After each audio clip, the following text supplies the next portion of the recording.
Welcome to స్వతంత్ర. నేను విజయ్. ముందు హెడ్లైన్స్ చూద్దాం. నేడు ఇరిగేషన్ శాఖపై రేవంత్ రెడ్డి సమీక్ష. పెండింగ్ పనులపై చర్చించనున్న సీఎం.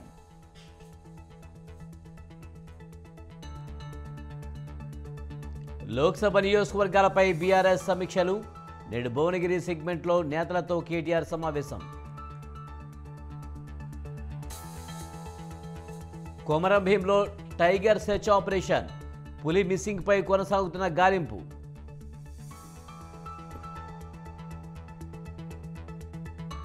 సంక్రాంతి సెలవులతో సొంతూళ్లకు ప్రజలు. హైదరాబాద్ విజయవాడ రహదారిపై వాహనాల సందడి.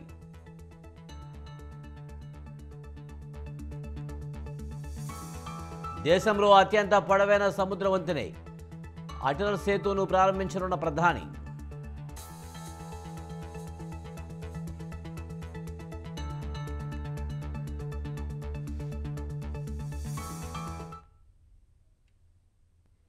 టీడీపీ అధినేత చంద్రబాబుతో వైసీపీ ఎమ్మెల్యే పార్థసారథి భేటీ కానున్నారు. హైదరాబాద్లోని చంద్రబాబు నివాసంలో సమావేశం కానున్నారు. ఈ నెల 21న టీడీపీలో పార్థసారథి చేరనున్నారు.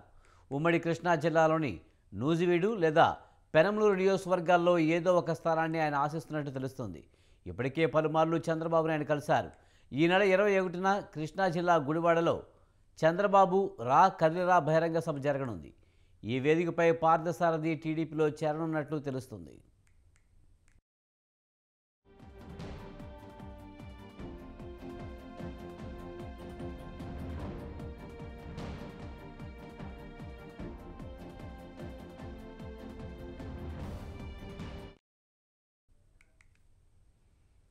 టీడీపీ అధినేత చంద్రబాబుతో వైసీపీ ఎమ్మెల్యే పార్థసారథి భేటీ కానున్నారు.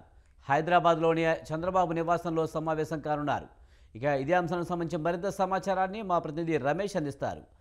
రమేష్, చంద్రబాబుతో వైసీపీ నేత పార్థసారథి భేటీకి సంబంధించి పూర్తి సమాచారం ఏంటి? సీనియర్ ఎమ్మెల్యే పార్థసారథి వైఎస్ఆర్ కాంగ్రెస్ పార్టీని వీరి తెలుగుదేశం పార్టీలో చేరేందుకు రంగం సిద్ధం చేసుకున్నారు. గత కొద్ది రోజులుగా వైఎస్ఆర్ కాంగ్రెస్ పార్టీ అధిష్టానం పైన సీఎం జగన్మోహన్ రెడ్డి పైన పార్థసారథి అసంతృప్తిగా ఉన్నారు. వైసీపీ సామాజిక సాధికార యాత్రలో భాగంగా జరిగినటువంటి బస్సు యాత్రలోనే ఆయన బహిరంగంగానే సీఎం జగన్మోహన్ రెడ్డి పైన విమర్శలు చేసినటువంటి పరిస్థితి కూడా ఉంది. దీంతో పార్థసారథి పార్టీ మారుతారని కొద్ది రోజులుగా ప్రచారం జరుగుతూ ఉంది.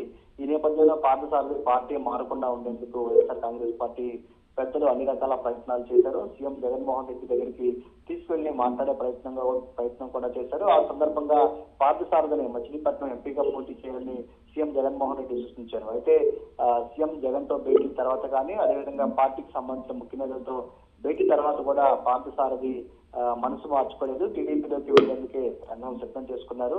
ఆయన ఈ రోజు సాయంత్రం టీడీపీ అధినేత చంద్రబాబుని హైదరాబాద్ లో కలిసే అవకాశం ఉన్నట్టు తెలుస్తోంది. అదేవిధంగా ఈ నెల 27వ తేదీన తెలుగుదేశం పార్టీ కండువా అధికారికంగా కప్పుకునే అవకాశం కూడా ఉన్నట్టు తెలుస్తుంది. ఇక పార్థసారథి పార్టీ మారుతారని వైఎస్ఆర్ కాంగ్రెస్ పార్టీ కూడా ఒక స్పష్టమైన నిర్ణయానికి వచ్చింది. అందులో భాగంగానే నిన్న విడుదల చేసినటువంటి 3వ జాబితాలో పెనమలూరు నియోజకవర్గానికి మంత్రి జోగి రమేష్ కు ఇన్ఛార్జి బాధ్యతలు కూడా అప్పగించింది. ఈ పరిణామాలు కూడా కొంత పార్థసారథి అసంతృప్తి వ్యక్తం చేశారు. ఇక పార్టీలో ఉన్న ఉపయోగం లేదనే నిర్ణయానికి వచ్చారు. తెలుగుదేశం పార్టీలో చేరటమే నయమనే అభిప్రాయానికి కూడా వచ్చినట్టు తెలుస్తుంది. అందులో భాగంగానే ఈ రోజు సాయంత్రం ఆయన తెలుగుదేశం పార్టీ అధినేతతో భేటీ కాబోతున్నారు. త్వరలో తెలుగుదేశం మరో ఎమ్మెల్యే కూడా తెలుగుదేశం పార్టీ అధినేత చంద్రబాబును కలిసే అవకాశం ఉన్నట్టు తెలుస్తోంది. తిరువూరు నియోజకవర్గానికి చెందిన ఎమ్మెల్యే రక్షణ్ మీద కూడా వైసీపీ తీరుపైన కొంత అసంతృప్తిగా ఉన్నారు. నిన్న సీఎం జగన్ సమక్షంలో టీడీపీకి చెందిన మాజీ ఎమ్మెల్యే నల్లగట్ల స్వామిదాసు వైఎస్ఆర్ కాంగ్రెస్ పార్టీలో చేరారు. ఆయన కేశినేని నాని అనుచరుడుగా కూడా పేరుంది. కేశినేని నానికి నిన్న వైసీపీ విజయవాడ ఇన్ఛార్జి బాధ్యతలు అప్పగించారు. త్వరలో తిరువూరు నియోజకవర్గానికి సంబంధించిన అసెంబ్లీ బాధ్యతలను నల్లగట్ల స్వామిదాస్కి వైఎస్ఆర్ కాంగ్రెస్ పార్టీ అప్పగించే ఆలోచనలో ఉంది. దీంతో రక్షణ మీద కూడా ఈసారి తనకు టికెట్ దక్కే అవకాశం లేదని ఒక స్పష్టమైన నిర్ణయానికి వచ్చారు. పార్థసారథితో పాటు రక్షణ మీద కూడా తెలుగుదేశం పార్టీలో చేరేందుకు ఏర్పాట్లు చేసుకుంటున్నట్టు తెలుస్తూ ఉంది. విజయ్.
ఏపీలో అంగన్వాడీల సమ్మె కొనసాగుతుంది. డిమాండ్లు పరిష్కరించాలని కోరుతూ అంగన్వాడీలు సమ్మె చేస్తున్నారు. ఇప్పటికే అంగన్వాడీలతో ప్రభుత్వం 2 సార్లు చర్చలు జరిపినా సఫలం కాలేదు. ప్రభుత్వం దిగొచ్చి తమ డిమాండ్లు పరిష్కరిస్తేనే సమ్మె విరమిస్తామని తేల్చి చెప్పారు. ఇవాళ మరోసారి అంగన్వాడీల సమ్మెపై చర్చలకు పిలిచింది ప్రభుత్వం. మధ్యాహ్నం 3 గంటలకు సెక్రటరియట్లో చర్చలు జరపనున్నారు మంత్రులు.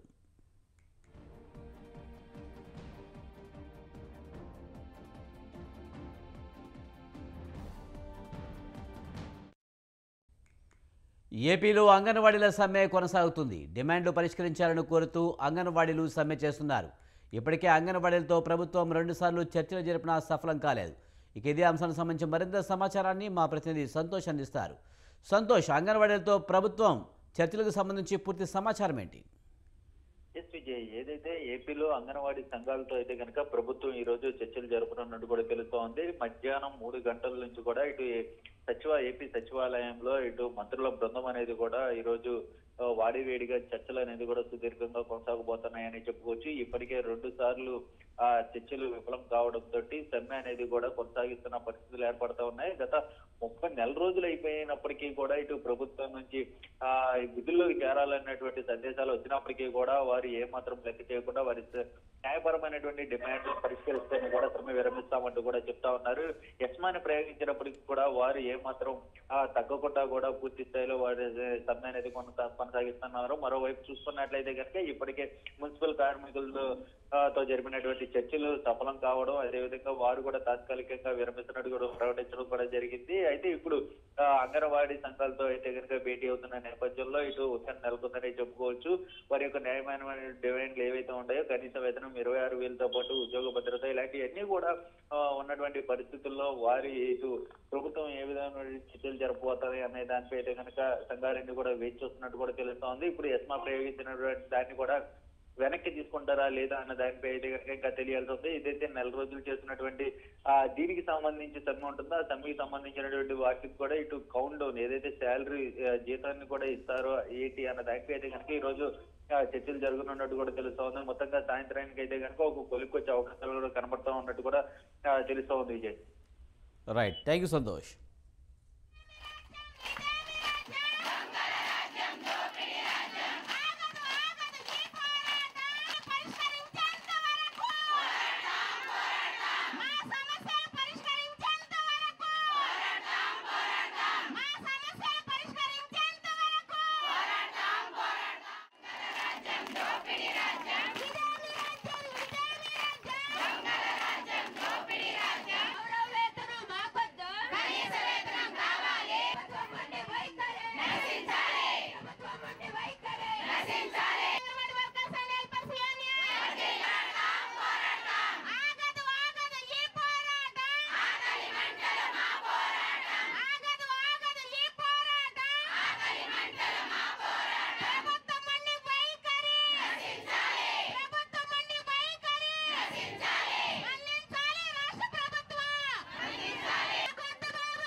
రామ్ గోపాల్ వర్మ దర్శకత్వంలో రూపొందించిన వ్యూహం చిత్రంపై తెలంగాణ హైకోర్టులో సస్పెన్షన్ కొనసాగుతోంది.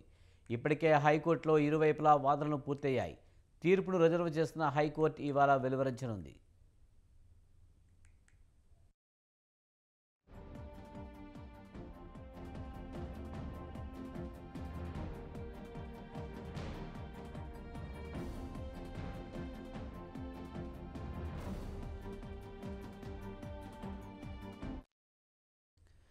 ఈ సినిమాలో చంద్రబాబు పవన్ కళ్యాణ్ను కించపరిచేలా సన్నివేశాలు ఉన్నాయంటూ నారా లోకేష్ కోర్టుకు వెళ్లారు. దీంతో సిబిఎఫ్సి జారీ చేసిన సర్టిఫికేట్ను నిలిపివేస్తూ మధ్యంతర ఉత్తర్వులు జారీ అయ్యాయి. ఈ క్రమంలో సిబిఎఫ్సి జారీ చేసిన సర్టిఫికేట్ను నిలిపివేస్తూ ఇచ్చిన మధ్యంతర ఉత్తర్వులను తొలగించాలని సినిమా నిర్మాత హైకోర్టును కోరారు.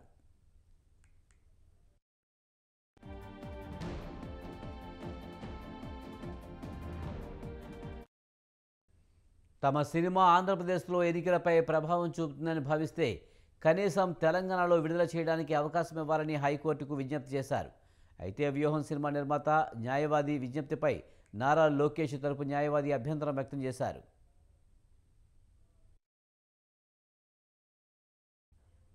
సంక్రాంతి పండుగ సందర్భంగా నగరాల నుంచి ప్రజలు గ్రామాల బాట పట్టారు. కార్లు సొంత వాహనాల్లో సొంతూళ్లకు పయనమయ్యారు. దీంతో హైవేలపై వాహనాల సంఖ్య పెరిగి ట్రాఫిక్ జామ్ ఏర్పడుతుంది. సంక్రాంతి సందర్భంగా జాతీయ రహదారిపై హైదరాబాద్ విజయవాడ వైపు వాహనాల రద్దీ పెరిగింది. ఈ నేపథ్యంలో పతంగి, కోర్లపహాడ్, మాడుగులపల్లి వద్ద వాహనాలు నిలిచిపోకుండా ప్రత్యేక ఏర్పాటు చేశారు. టోల్ బూతుల మధ్య ట్రాఫిక్ క్లియర్ కోసం టోల్ సిబ్బంది ప్రత్యేక చర్యలు తీసుకున్నారు. అదనపు టోల్ బూతులను ఏర్పాటు చేశారు. దీంతో ట్రాఫిక్ కొంతమేర తగ్గింది.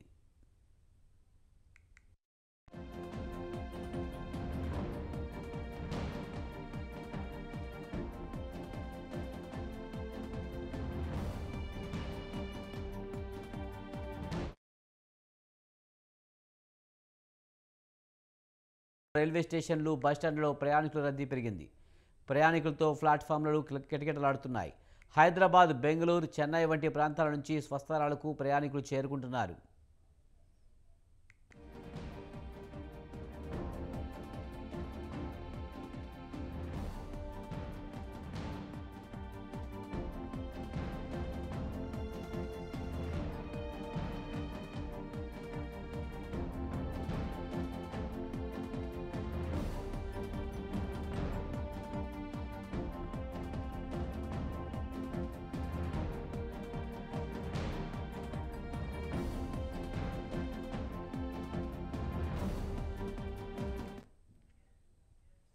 సంక్రాంతి పండుగకు హైదరాబాద్ విజయవాడ జాతీయ రహదారి వాహనాల రద్దీతో కిక్కిరిసిపోయింది.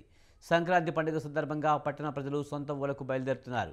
హైదరాబాద్ నుంచి ప్రజలు స్వస్థలాలకు కార్లు, ఇతర వాహనాల్లో భారీ సంఖ్యలో తరలి వెళ్తున్నారు. ఈ నేపథ్యంలో పతంగి, టోల్ ప్లాజా వద్ద భారీగా రద్దీ నెలకొంది. సంక్రాంతి పండుగ వరుసగా సెలవులు రావడంతో పట్టణం వదిలి పల్లెబాట పడుతున్నారు ప్రజలు. దీంతో యాదాద్రి భువనగిరి జిల్లా చౌటుప్పల మండలం పతంగి టోల్ ప్లాజా వద్ద తెల్లవారుజాము నుంచి వాహనాల రద్దీ క్రమక్రమంగా పెరుగుతుంది. దీనికి తగ్గట్టుగా టోల్ ప్లాజా అధికారులు విజయవాడ వైపు ఎక్కువ టోల్ బూత్లను ఓపెన్ చేశారు. ప్రభుత్వ ఉద్యోగులకు కూడా సెలవులు ఉండడంతో వాహనాలపై మరింత పెరిగే అవకాశం ఉంది.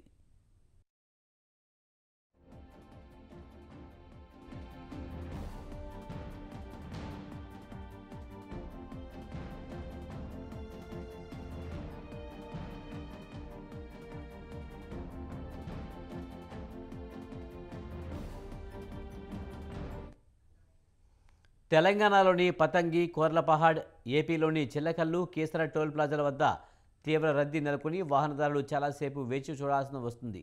టోల్ వసూలులో ఫాస్టాగ్ విధానం అమలులోకి రాకముందు కొన్ని గంటల పాటు వేచి చూసేవారు. ప్రస్తుత విధానంతో వాహనదారులకు కొంత ఉపశమనం లభించినట్లే. శుక్రవారం నుంచి విద్యాసంస్థలకు సెలవులు రావడంతో రద్దీ మొదలు కాగా శనివారం అధిక సంఖ్యలో వాహనాల రాకపోకలు సాగిస్తున్నట్లు అధికారులు చెబుతున్నారు. ఈ సంక్రాంతికైనా వాహనాల రాకపోకలకు అంతరాయం లేకుండా చకచకా ముందుకు సాగానా అని ప్రయాణికులు చూస్తూ ఉన్నారు. పతంగి టోల్ ప్లాజా వద్ద 16 టోల్ చెల్లింపు కేంద్రాలు ఉండగా మిగతా టోల్ గేట్ల వద్ద 12 టోల్ చెల్లింపు కేంద్రాలు ఏర్పాటు చేశారు. హైదరాబాద్ నుంచి వచ్చే ప్రయాణికులకు మొదటి టోల్ గేట్ పతంగిదే వస్తుంది.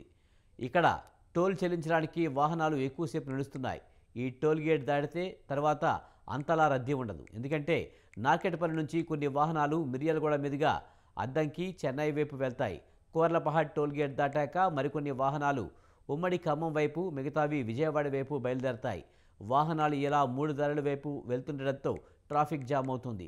తిరుగు సమయంలోనూ 3 ప్రాంతాల వైపు నుంచి వచ్చే వాహన చోదకులు హైదరాబాద్కు వెళ్లాలంటే మరలా పతంకి టోల్ గేట్ మీదుగానే వెళ్లాల్సి ఉంది. అందుకే ఇక్కడ వాహనాల రద్దీ అధికంగా ఉంటుంది.